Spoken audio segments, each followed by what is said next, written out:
Hello, I'm Georgina Heffernan. I'm a former journalist, magazine editor and digital media professional. Welcome to this video lecture. Over my 20-year career in media, I've learned an awful lot about conflict, especially conflict working within creative teams. And one of the things that I can tell you about it, that you probably already know, is that love it or hate it, it's probably going to happen. If you work in a large organisation or even if you're self-employed, you're going to be dealing with conflict on an almost daily basis, be that disagreements around money or working in teams. In our personal relationships, we also have conflict from time to time. So developing the skills to manage disputes is not only an essential business tool, it's an essential life skill as well. In all human relationships, there are going to be difficulties. Yet paradoxically, we have no formal training to deal with conflicts, both big and small, in our daily lives. Now, what sort of a world is it when we get little to no training on one of the most common occurrences we're going to experience in our daily lives? Most people say that conflict makes them feel stressed and uncomfortable, and that's completely understandable. Nobody likes to butt heads with others, but that doesn't mean that you can't handle conflict effectively. And when you deal with it effectively, the positive benefits to your life are immeasurable. The first issue that we're going to deal with is conflict around money. Do you often find yourself losing contracts or working for less than you'd like? And even if you do land a project, do you risk being walked over, disrespected, or working for less than you wanted, or even for free? To address some of these issues, we met with milliner John Shevlin, who's actually created hats for celebrities such as Stephen Fry and even the Irish president. And now he's going to share some invaluable advice with us about how to deal with difficult conversations around pricing and money. Hi, I'm John Shevlin. I'm a milliner and I make hats. We started off, our history goes back to 1960 when my late father started a small hat factory in Malahide in Dublin. And I worked with him for many years, and then I set up on my own, and we have been making hats ever since. I think you have to educate the customer to a certain extent that your product is good, the quality is good, it's handmade, it's made in Ireland. You have an after-sales service if you come back and you want your product freshened up or cleaned or whatever way. That's very important. And I think if you explain to the customer that the materials are at a certain price and you can't change that, most people will recognize the work that you do.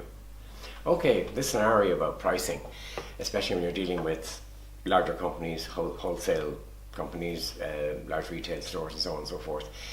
I think two things: you have to be aware of what the market value is of your product because you're competing with that market as well.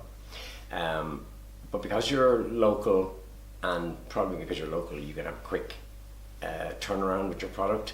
I think you can charge slightly higher than the big the other big makers. If it comes to, I won't say disputing, but discussing a price point, I normally go in as a trade secret. I normally go in knowing that a large company is going to cut a chunk off your bottom line, and I add it on in the beginning. So when I go in, there's a negotiation, and can you, we're going to order so many hats off you. Can you do it at a better price? And you kind of say, well, okay, well, because you're ordering a large quantity, we will take 5% off, knowing that they probably want 10%. And I think that's one way of doing it. I think you have to be very firm on your payments because you have bought the material, you've done the work, you've supplied it to the store, hopefully on time or ahead of time, and you expect to get paid. My policy, if people don't pay me or they're very slow in paying, I'm phoning. I allow a certain amount of time. People say it's in the post. That's an old story. I'll allow another few days for postage, and if it hasn't arrived, I will be on the phone again, or emailing as it is now. But generally speaking, most people are pretty good at paying. I'm talking about the stores, shops, retailers that I supply. But nowadays, I've sort of established a policy, and I've stuck to it more or less,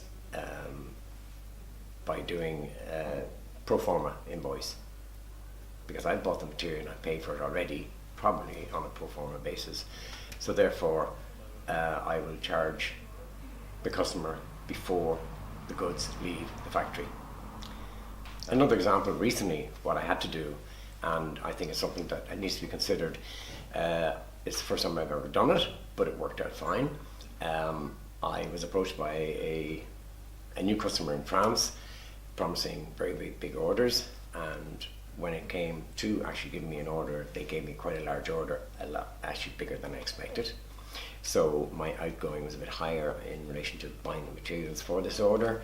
So because it was a new customer and I hadn't dealt with them before, I proposed what I call a production cost, which is basically 50% of the final invoice. And the customer was happy with that and agreed to it, and so my materials were covered at least. And before the goods were shipped, the balance was paid on a pro forma basis. Another scenario you can come across is where you have made a hat or produced something for a customer, and they might decide that they don't like it, or the colour wasn't what they intended, or didn't quite look like what they wanted. In a case like that, to a certain extent, you have to kind of say, well, the customer's right, the customer knows what they want. And, sometimes you have to accommodate your customer. You have to go that extra mile, as they say. My own policy is, if a customer has a complaint, not a complaint as such, but just doesn't like the hat or didn't seem like the style she wanted, I'll say, let's start again. Let's do another one and try on something else, or change the colour, or we can change that ribbon, or we can do something for it. It may be a bit of extra work, but at the end of the day, it's worth it because you're looking after a customer. And also, I think, it's part of your after-sales service. If something breaks in that link on that piece of jewellery, no quibble, you fix it or you replace it. That's my opinion. So as you've probably observed from listening to John's insights, conflict with a client can easily occur when communication is unclear, processes are unfamiliar, and expectations are misaligned. Unfortunately, breakdowns in the relationship between a client and a freelancer can happen sometimes. So to protect yourself, should things go wrong, it's really important to get things in writing before you start working on that creative brief.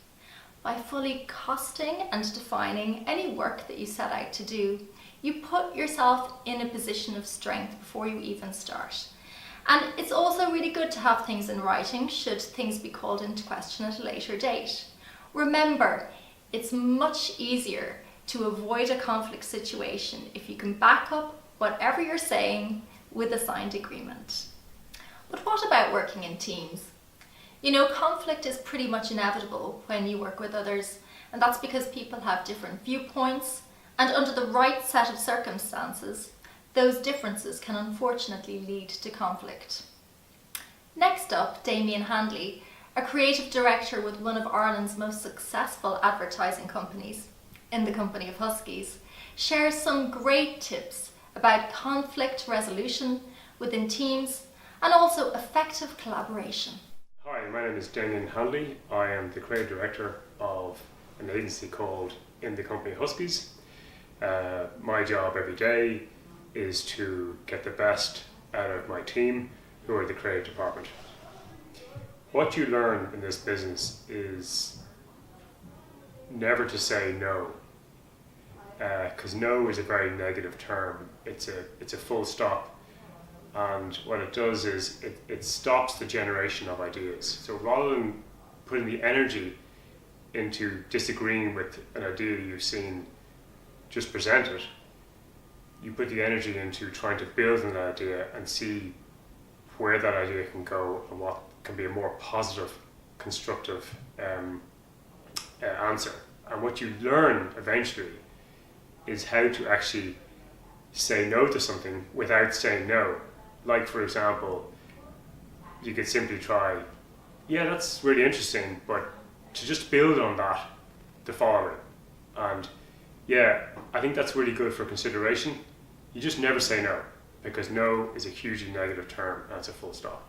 The main thing to remember in a very, sometimes can be a pressurized environment, is always keep a sense of humor. We're not operating on sick kids, we're in advertising. And no one's actually going to die. Humor is one of the most powerful tools that I use to try and keep a good, positive atmosphere around the place. Because at the end of the day, it's advertising. It's supposed to be a bit of fun. I think the thing with clients is that clients only want one thing, which is they want to know that you care as much about their brand as they do.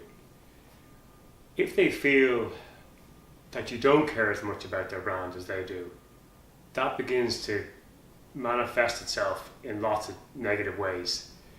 They begin to get more demanding, they begin to get less reasonable about time, about costs, and about the work. Because what that is actually saying is, it's like in any relationship, when you're having an argument, the argument is never about the argument, it's about something else.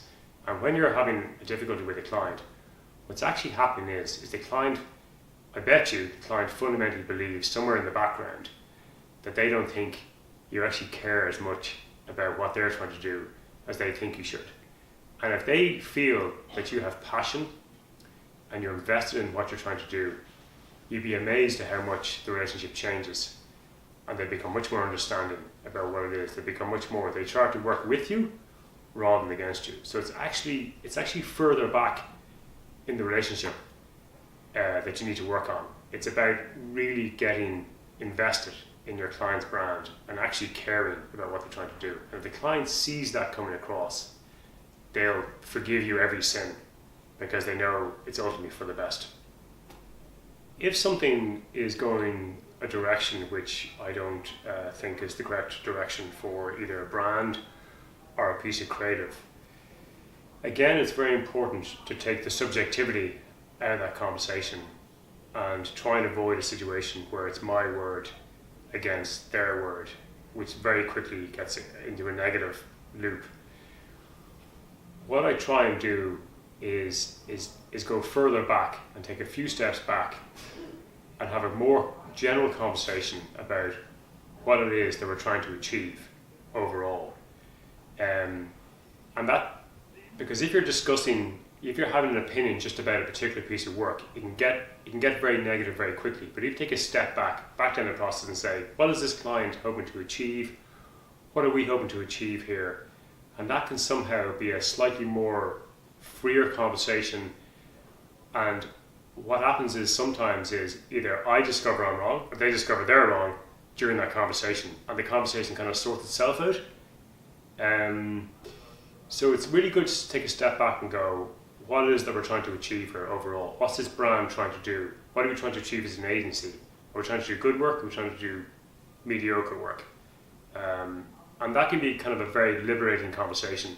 And sometimes people can often answer their own discussion or even end up agreeing with the other person without even realizing it.